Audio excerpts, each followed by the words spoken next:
Bonjour à toi, dans cette vidéo, je vais t'expliquer quelle est la différence entre une réduction d'impôt et une déduction fiscale, parce que ce n'est pas la même chose. Une déduction fiscale, c'est une somme retirée de ton revenu imposable. Par exemple, si tu déclares 22 000 euros de revenus imposables, eh bien, une déduction fiscale de 2 000 euros, cela signifie qu'au lieu de déclarer 22 000 euros de revenus imposables, tu vas déclarer 20 000 euros de revenus imposables. Une réduction d'impôt, elle, au contraire, c'est un montant qui va se déduire directement du montant d'impôt que tu dois payer, qui lui a déjà été calculé par rapport au montant imposable, revenu imposable que tu as déjà déclaré. Alors, il ne faut pas confondre les deux. Il y a des plans qui permettent l'un, d'autres plans qui permettent l'autre. Par exemple, le don aux associations, lui, il s'agit d'une réduction d'impôt directement, c'est-à-dire que automatiquement, vous êtes remboursé de 66% du montant.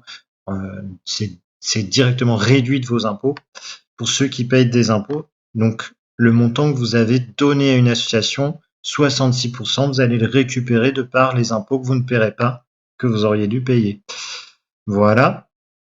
Alors, à l'inverse du plan d'épargne retraite, qui lui permet aussi d'avoir un avantage fiscal, donc c'est indiqué ici. Donc ça va permettre de faire de la déduction fiscale, c'est-à-dire, par exemple, vous avez mis 4 000 euros sur votre plan d'épargne retraite cette année, eh bien, c'est 4 000 euros que vous allez pouvoir déduire du montant que vous devriez déclarer qui est imposable. Par exemple, si vous déclarez 22 000 euros, eh bien, vous allez déclarer 18 000 euros à la place, parce qu'il y a 4 000 euros que vous avez mis dans votre PER qui va vous permettre de faire cette déduction fiscale. Voilà, les sommes versées sur un PER individuel au cours d'une année sont déductibles des revenus imposables de cette année. Dans la limite du plafond, alors c'est l'un ou l'autre, c'est-à-dire 10% de votre revenu, de vos revenus professionnels, ou 4114. C'est le maximum des deux. Donc si 10% de vos revenus, ça correspond à plus que 4114, alors c'est 10% de vos revenus qui va compter comme montant maximum que vous pouvez déduire par votre plan d'épargne retraite, ou alors ce sera 4114 euros. Dans le cas où vous gagnez 22 000 euros, en l'occurrence, ce serait 4114 euros qui comptent. Et donc, c'est énorme, hein, c'est quand même 4 000 euros que vous pouvez verser sur votre plan d'épargne retraite. C'est de l'argent qui va vous appartenir. Et en plus, ça vous permet de faire de la déduction fiscale. Alors, lequel est le plus avantageux entre réduction d'impôt ou déduction fiscale ? Bien, ça dépend énormément en fait de combien vous gagnez. Vous voyez par exemple celui qui est dans cette tranche-là, mais en fait il déclare 29 000 euros aux impôts. Bon, bah, la partie qui dépasse, il paye 30% d'impôts dessus. Eh bien, en mettant juste 2 000 euros, donc il est à 29 000 euros, en mettant juste 2 000 euros sur un plan d'épargne retraite, ça lui permet de faire de la déduction fiscale et au lieu de déclarer 29 000, il va déclarer 27 000 euros, ce qui fait qu'il repasse à la tranche en dessous et donc il va réellement payer que 11% d'impôts sur les impôts qu'il déclare. En l'occurrence, dans son cas, la déduction fiscale, c'est super intéressant.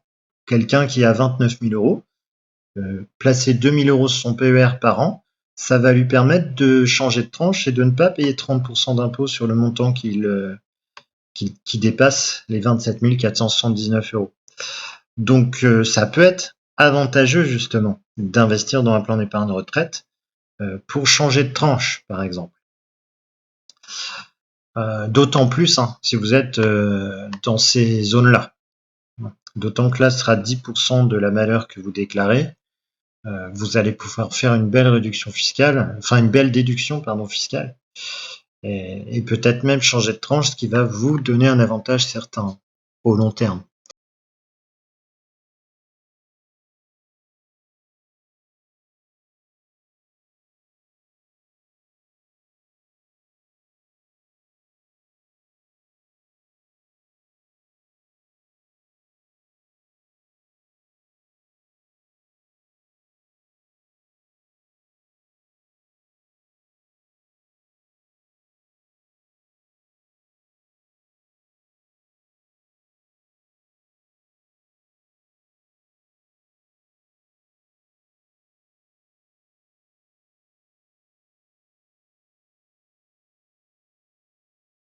Donc ça, c'est pour moi un des grands intérêts du plan d'épargne retraite en France, faire de la déduction fiscale. Maintenant, la réduction d'impôt, c'est idéal, surtout quand vous en payez pas énormément. Quand vous payez, par exemple, 500 € d'impôt par an. Bon, bah, 500 € par de la réduction d'impôt, surtout dans les dons d'associations où on réduit 66%, ça peut aller vite, sachant que vous pouvez faire du don matériel, donc ce qui sera pas forcément une perte pour vous. S'il s'agit de biens dont vous avez plus du tout besoin et que vous n'arrivez pas à vendre ou que vous avez pas envie de vous embêter à essayer de les vendre, donnez-les aux associations, vous récupérez 66% du montant de la valeur de votre bien, actuel. Voilà, voilà, c'est fini pour cette vidéo. J'espère qu'elle vous aura plu. Je vous dis à bientôt.